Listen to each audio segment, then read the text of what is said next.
So, yes, they might have hit an iceberg, but the ship wouldn't sink. For this reason, the first lifeboat that went down had a capacity of 65 people, but only 28 went. Half the lifeboat remained empty as it was lowered.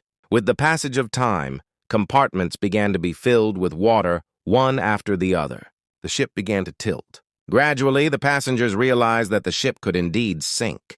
When this realization dawned, there was chaos, and people began to run around in panic. By 1 in the night, so much water had filled the compartments in the front that the bow of the ship had gone underwater.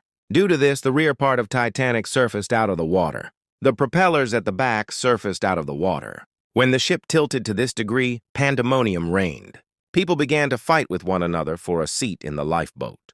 The problem was there was a scarcity of lifeboats on the ship. There were only 20 lifeboats, which could accommodate only 1,200 people approximately. But there were around 2,200 aboard the ship. At 2:05 a.m., the last lifeboat was lowered from the Titanic. But 1,500 people were still on board. In this chaos, some people tried snatching their place in the lifeboats, but some people had accepted their fate and stayed back in the ship. The end was chaotic. Everybody was crying, praying, trying to get into the few lifeboats that were left.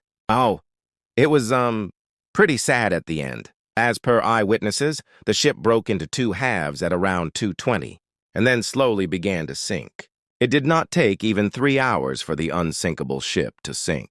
Of 1,500 people aboard the ship either drowned with the ship, or the ones that knew how to swim were killed by hypothermia.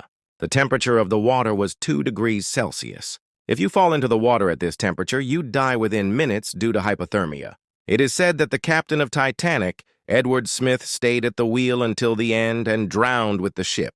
Some even believe that he committed suicide by killing himself. The ship RMS Carpathia, that had set out to save the Titanic, reached this location around 3:30 to 4 a.m. to save the people on the ship, but it was 1 hour late. After the disaster of the Titanic, questions were raised, many controversies took birth, investigations were conducted, and some unknown facts surfaced that shocked everyone.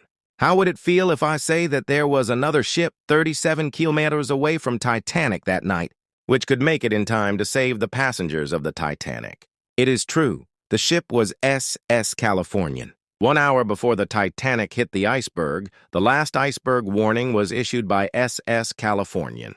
They had warned, "Watch out! There are a lot of icebergs in the ocean here."